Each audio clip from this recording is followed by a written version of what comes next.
Good morning, madlang people.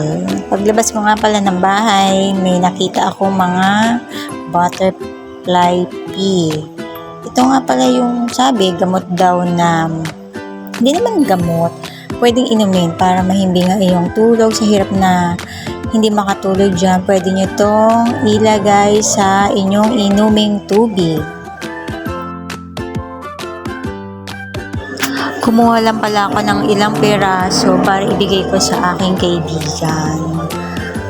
Nakagamit na rin ako nito dati. Hinalo ko sa kanin at sa mga juice. Okay naman ang lasa niya. Kaya kumuha lang ako mga ilang peraso para ibigay sa kanya.